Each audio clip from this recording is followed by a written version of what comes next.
Buenos días. Hoy nos toca ver un tema que es muy importante en sistemas y señales, que es el tema de fasores. La bibliografía es la que tenemos acá, como siempre el Haidt y el Boylestad. Les aconsejo que para este tema sigan el Haidt en primer lugar porque utiliza la convención que nosotros vamos a utilizar en la asignatura, que es definir los fasores con cosenos.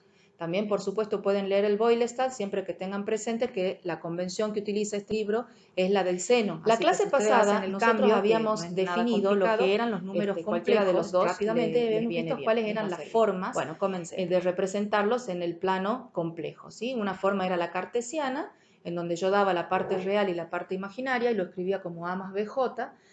Otra forma era la polar, en donde yo tenía que dar el módulo del número complejo y el ángulo, ¿sí? Y otra forma era la polar exponencial, en donde yo daba el módulo y el ángulo, pero expresados con una forma exponencial compleja que se definía a través de la relación de Euler como E a la J tita coseno igual a coseno de tita más j seno de tita, ¿sí? Este es un número complejo que tiene una parte real coseno de tita y una parte imaginaria j seno de tita. Ahora, ¿qué tiene que ver todo este tema de los complejos con las funciones que nosotros veníamos trabajando en las clases anteriores, que eran, por ejemplo, b de t igual a b máximo por coseno de omega t más phi? Tienen que ver en que ambas utilizan el coseno, ¿sí? Acá está la función. Si ustedes se fijan, esta función cosenoidal tendría algún parecido con esta que nosotros tenemos acá. Si nosotros reemplazáramos este tita por omega t más phi y si la multiplicáramos por el módulo en ambos lados, ¿sí? Entonces, eso es lo que vamos a hacer ahora a continuación. Partimos de la identidad de Euler, multiplicamos ambos miembros por el módulo de A, entonces me va a quedar de esta forma, ¿sí? El módulo de A por E a la J tita y un número, una parte real acá y una parte imaginaria de este lado.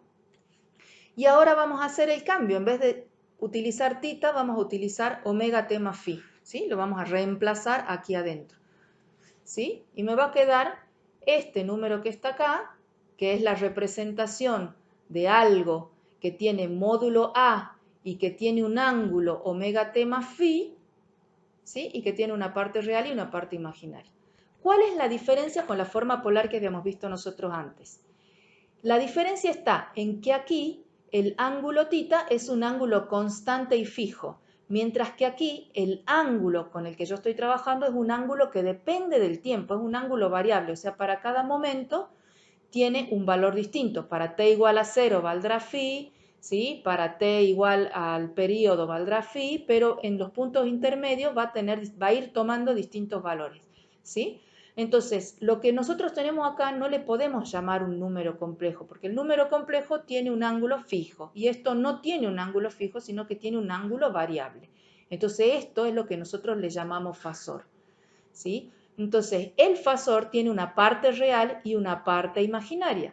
La parte real es bastante parecido a lo que nosotros queremos trabajar con nuestras funciones cosenoidales y senoidales que hemos venido trabajando. Entonces, si nosotros tomamos la parte real de este fasor, nos queda esta forma, ¿sí? Y esta forma es exactamente igual a cuando nosotros decíamos b de t igual a b máximo, que sería el módulo coseno de omega t más phi. ¿Se entiende? Entonces, lo que nosotros estamos haciendo es a la función b de t que teníamos antes, o la corriente I de t, podría ser cualquier función senoidal o cosenoidal, la podemos imaginar como si fuera la parte real de un número complejo, ¿sí? Que no es en realidad un número complejo fijo y estático en el tiempo, sino que tiene un ángulo que varía con el tiempo. Esto que está acá es lo que nosotros llamamos un fasor, ¿sí? Que está escrito acá, a qué corresponde. Si yo les hiciera un dibujito, sería este vector que está aquí, es el vector en el plano complejo que va cambiando su ángulo con el tiempo, ¿sí? Y que gira con una velocidad angular determinada. ¿Con qué velocidad gira este vector? Con la omega que nosotros le definamos, ¿sí? Y entonces me va formando la proyección. Fíjense que la proyección sobre el eje horizontal de este vector me va formando la función cosenoidal, que es la que tenemos aquí. ¿Sí? Entonces esto es un fasor, es como un vector en el plano complejo que está girando permanentemente. Ahora, nosotros lo que hacemos para simplificar la notación es, como el vector siempre gira con la misma frecuencia angular, es representarlo a este vector, pero en el momento en que t es igual a 0, o sea, en el instante inicial, ¿sí?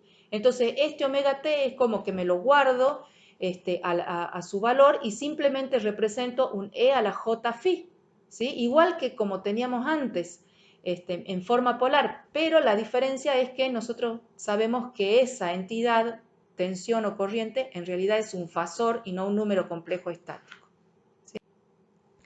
Entonces, esta explicación que yo les di es bastante sencilla de llevarla a la práctica, no es complicado. Por ejemplo, yo tengo la tensión B de t igual a A por coseno de omega t más phi. ¿Qué tengo que hacer? Me tengo que fijar exclusivamente en el módulo A y en el desfasaje inicial phi.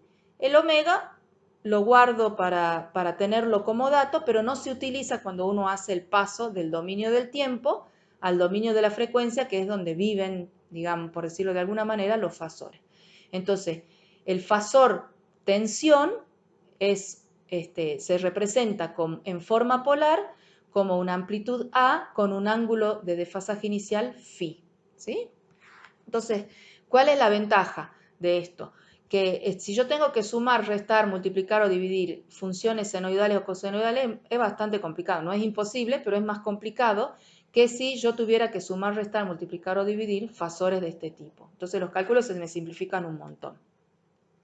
Aquí a la izquierda ustedes van a ver lo que yo les estoy, es como un resumen de cómo es el pasaje del dominio temporal al dominio de la frecuencia cuando nosotros trabajemos con nuestro circuito. Entonces nosotros siempre vamos a partir del dominio temporal, o sea, de una función que depende del tiempo t. Lo que vamos a hacer es un artilugio matemático para transformarla en un fasor, que es lo que está acá, o sea, primero tomo la parte real, transformo en un fasor. Este fasor tiene parte real y parte imaginaria, pero la parte que a mí me interesa como solución va a ser finalmente la parte real exclusivamente.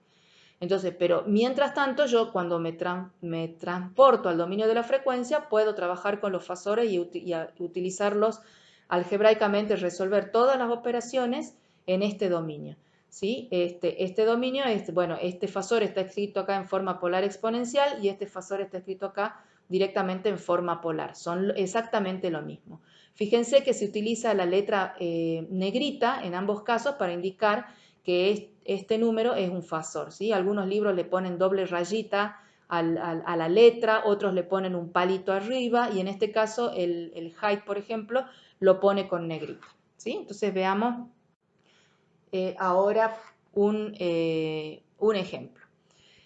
Supongamos que nosotros tenemos esta función b de t igual a bm coseno de omega t más phi, que es la forma general de una fuente de tensión, por ejemplo. Nos fijamos en el desfasaje inicial y en la amplitud, nada más, y con esos dos datos lo transformamos en el dominio de la frecuencia o en un fasor b que tiene amplitud bm y desfasaje phi, ¿sí? ¿Qué hubiera pasado? Obviamente, si este más hubiera sido un menos, de este lado tendría que ponerle el menos, ¿sí? Y si hubiera tenido un seno en vez de un coseno, como por ejemplo en este caso, yo ya sé que el seno de un ángulo, el seno de alfa, es igual al coseno de alfa menos 90 grados. O sea que lo único que tengo que hacer es, de vuelta, me fijo en el phi, pero cuando vaya a escribir el ángulo, le resto 90 grados. Y con eso tenemos solucionado el problema del coseno. Vamos a ver unos ejemplos sencillos. Por ejemplo, supongamos que el práctico nos dice que transformemos a fasor esta función b de t, 12 voltios coseno de 500t menos 30. ¿Qué nos tenemos que fijar? Como siempre, la amplitud del fasor, que va a ser 12 voltios, y la fase inicial, que va a ser menos 30. ¿Cómo lo escribo? En forma polar, como 12 menos 30, ¿sí? La unidad del fasor que yo esté trabajando la podemos escribir o bien al final, entre paréntesis, en este caso voltios, o bien la podemos poner junto con la amplitud. Podríamos haber puesto acá 12 voltios. ¿Sí?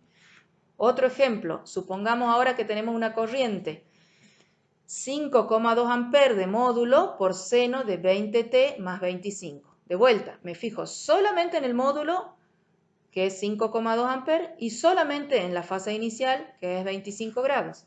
¿Cómo escribo mi fasor? Como 5,2, 25 grados, pero como esto está escrito como un seno, le resto los 90 grados, entonces 25 menos 90 me da menos 65. Y de vuelta acá, en este caso, la magnitud es amper, ¿sí? Y veamos un último ejemplo, un chiquitín más complicado. Supongamos que nos hubieran dicho calcular el siguiente cociente. Tenemos una función cosenoidal, 12 coseno de 500t menos 30, dividido 4 seno de 500t más 25. ¿Cómo haríamos ese cálculo sin necesidad de utilizar, obviamente, las funciones trigonométricas? Porque la idea es simplificarlo, no complicarlo. Entonces, podemos transformar este numerador a un fasor y este denominador a otro fasor. Y dividir los dos.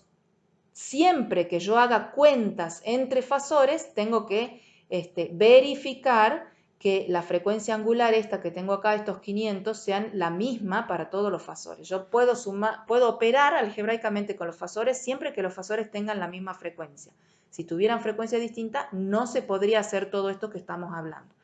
En el 99% de los casos de los problemas que ustedes van a ver en esta materia, los fasores todos tienen la misma frecuencia, ¿sí? En el caso de que no la tengan, nosotros les vamos a avisar y les vamos a enseñar cómo se trabaja con eso. Entonces, este fasor de arriba es un fasor de módulo 12 y ángulo inicial menos 30, y este fasor de abajo tiene módulo 4 y ángulo más 25, y como es un seno, le tengo que restar los 90 grados, ¿sí? Acá es lo que escribo acá, 12 con menos 30 y 4 con 25 menos 90, que son los menos 65. Y ahí ya puedo operar como hemos visto en la clase pasada.